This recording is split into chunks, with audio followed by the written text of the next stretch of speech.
President-elect, or already garlanded, Madam, maybe you are the President, the past President, members of the Executive Board, all my dear friends, former ambassadors, members of the media, intelligentsia, representatives of FICCI, great to see Shekhar Golcha, the Senior Vice President here. Thank you so very much. I know many of you saw me carrying all these large pieces of paper.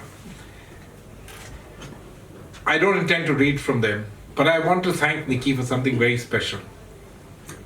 When I arrived here about 2.5 years back, my first formal engagement in Nepal was at your AGM. And Shaurya, I want to always remember, it was at the other hall in this very hotel, which is now being renovated.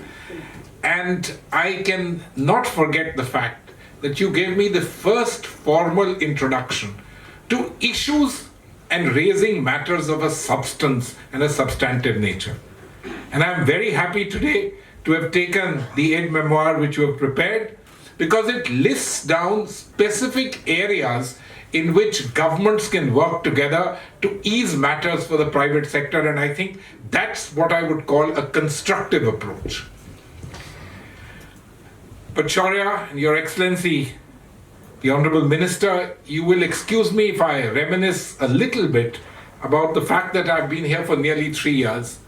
And I want to tell you, sir, that no matter what you read in the newspapers and what you see here and there, I believe, and I'm very happy about this, that the last few years have been particularly good for developing India-Nepal relations, of course in the area of economics and business, but actually at the level of people. Shaurya, you were very kind, you alluded to the oil pipeline. I can't help but recall two things. One, that this project was completed about 6 or 8 months ahead of schedule. Secondly, I always remember sitting in the room with the Right Honorable Prime Minister Oli and his announcing to the public that immediately there would be a 2 rupee reduction in petroleum products at the pump here in Nepal. This is what we call cooperation, that you can actually have meaningful cooperation for people instantly and immediately. Shaurya, you and Shekhar and others mentioned the integrated checkpost at Birganj. I remember 2 years back, when I first started speaking about it, most people said, oh, well, you know, it's been in the making a hell of a long time, we have no idea what will happen. In April 2018, during the state visit of Prime Minister Oli to India, the integrated checkpost was inaugurated. Today, all the reports that I hear from people are that it's become too small. This is the nature of the game. And I'm very happy that actually we've got Biratnagar all ready. We are simply waiting high-level dates for the joint inauguration. So the second integrated checkpost, Biratnagar Jogbani, is all set and ready. And I believe would add yet another huge artery of connections between India and Nepal. In the next phase, we have this Nepalganj side, Bhairava, Nautanwa, these will be done, and then further on some more. I believe these particular road connectivity chunks, along with a number of cross-border railway lines which are being looked at, literally just bringing Indian railway trains, especially cargo trains, into Nepal, will have a huge game-changing effect in terms of business, which is really what all of you are engaged in and what is something which I consider particularly important. In terms of two of the big flagship projects, again, Mr. Rana, thank you very much for mentioning the Birganj to Kathmandu railway line. It's an ambitious project. But the DPR, the initial feasibility study has been done. It's now gone on to look at more detailed studies. It certainly will take a certain amount of time because it is an ambitious project. But again, it's a project which I suppose should have been done decades back. But now we need to take it forward in today's day and age. We have the benefit of better technologies. And I'm very happy that at the most recent meeting of our officials dealing with trade issues and of course transit issues, they included two things in their deliberation.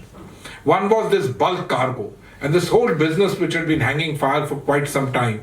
additional areas, additional items which will be covered under the bulk cargo. Both of these have been cleared. And secondly, the flagship project of Prime Minister Oli, the inland waterways linking India and Nepal and the use of Indian inland waterways for Nepali trade has all been agreed upon.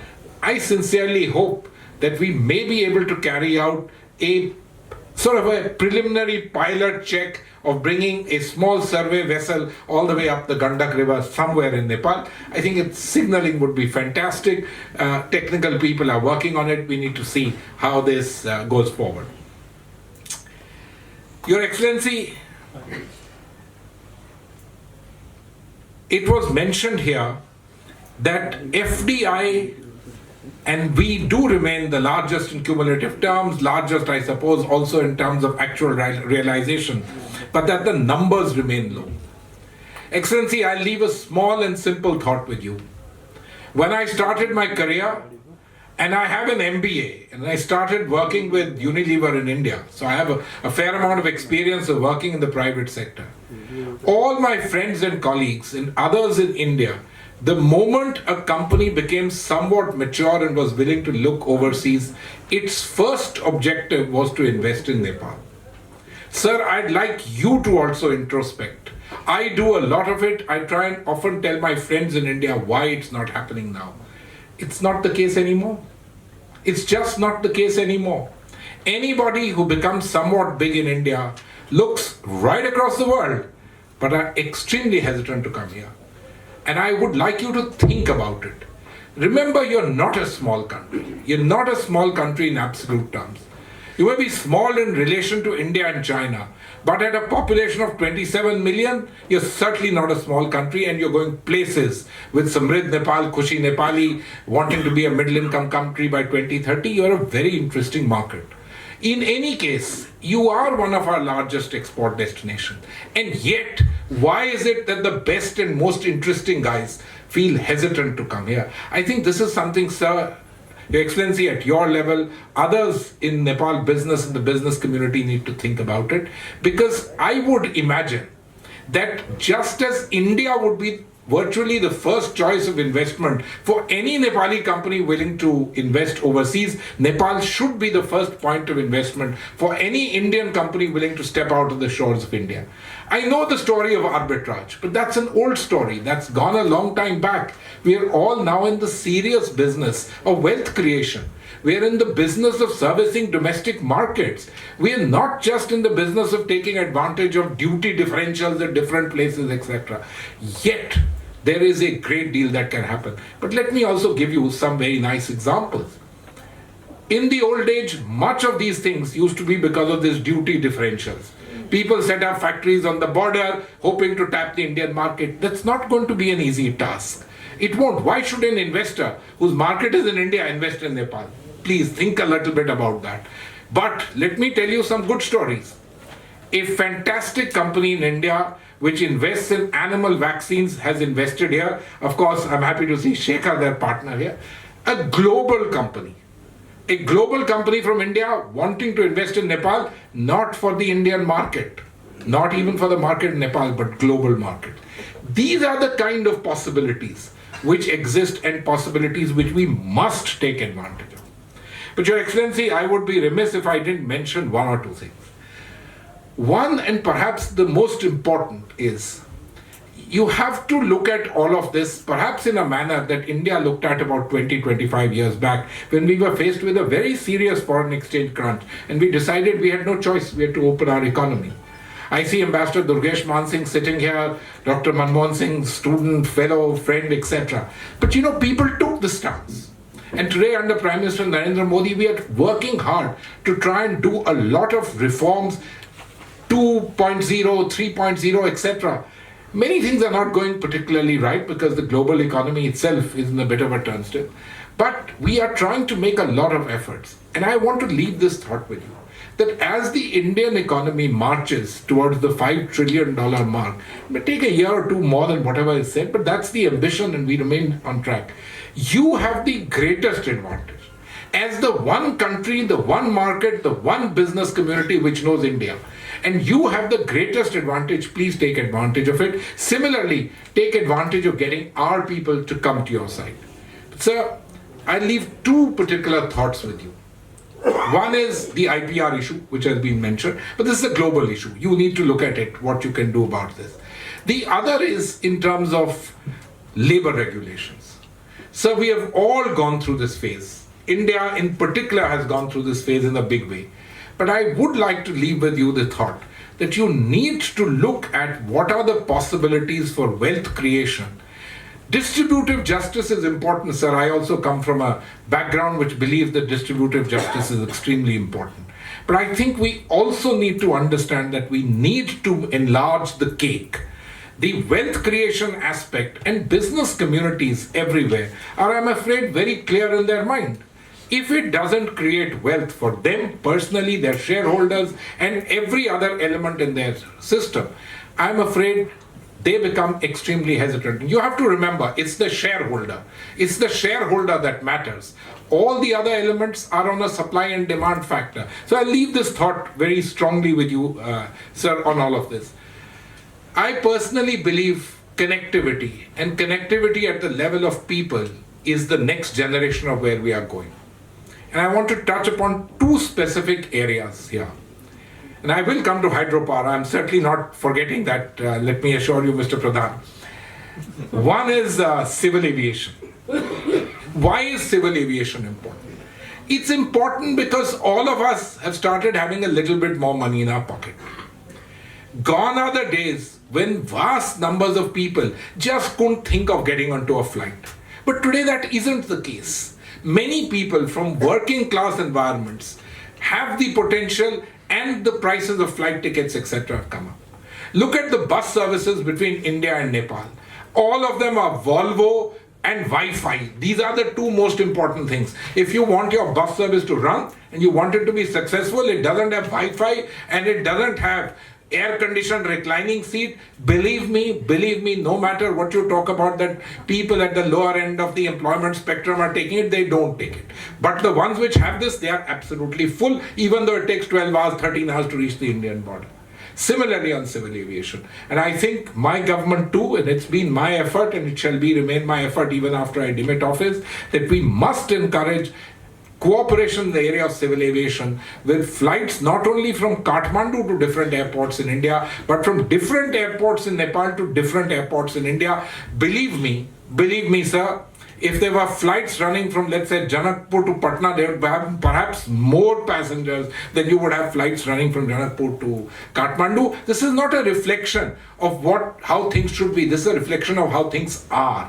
Similarly, Nepalganj and so on, Pokhara. Pokhara can have direct connection with so many parts of India. We need to try and work on it. I am happy that your board member, Mr. Mittal, along with others have been there. Some flights haven't taken off. I know the case of Budaya. But this is all a question of marketing, placing the emphasis correct, and then working on what we can do. My second area, and which complements this, and I believe this is the near-time future for Nikki. Madam Rana, congratulations to you for taking over the presidentship of Nikki.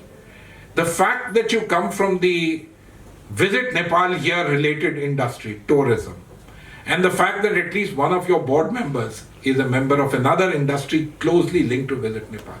Let me tell you, this is a great opportunity for Nepal to leverage India. The middle class in India is growing. It is today a country where people have spending power. And you need to be looking at these people not just in Delhi and Mumbai, but you need to be looking for them in tier 2 cities in India, across your border areas, all the way down to southern India.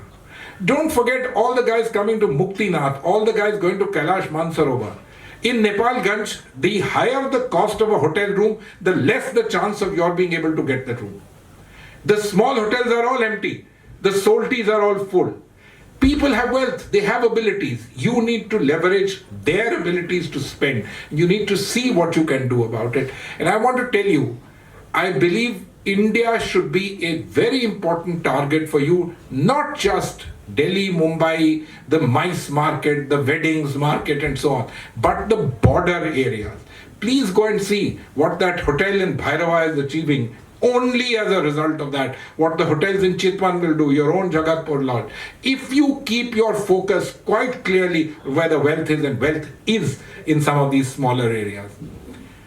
I would be remiss if I didn't use the opportunity of standing here and saying thank you to Nepal, and saying that I'm so happy that India and Nepal's cooperation in the area of hydropower has really finally taken off. Thank you, Shaurya, for mentioning Pancheshwar. It must always remain as something that we need to achieve. But Arun 3 is taking off, has been a landmark. And let me tell you, all these trade deficits, etc., that we talk about, in several years, the whole game could be the other way around. It would be me who would be talking about it, not you. Simply because of this one project and possibly a few others which are coming on steam. And this has been absolutely fantastic.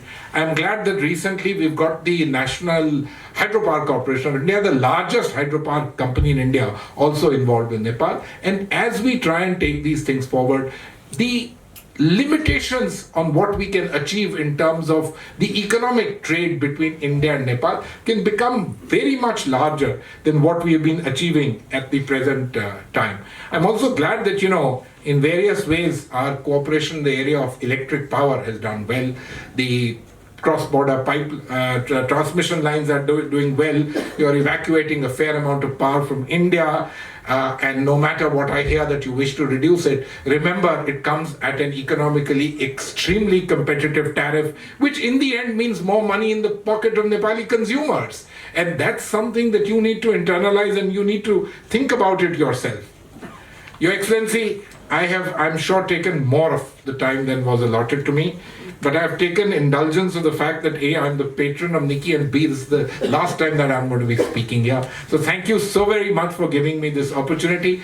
I believe as you head towards a Samrid Nepal, middle income status in 2030, there are huge opportunities which allow us to make our contacts in the area of economics away from everything else that we hear from, but totally focused in the area of building people's ties, leveraging the strengths that we have, and taking this together forward for a better quality of life for our people, and let me say, much better stuff for the private sector. Thank you so much.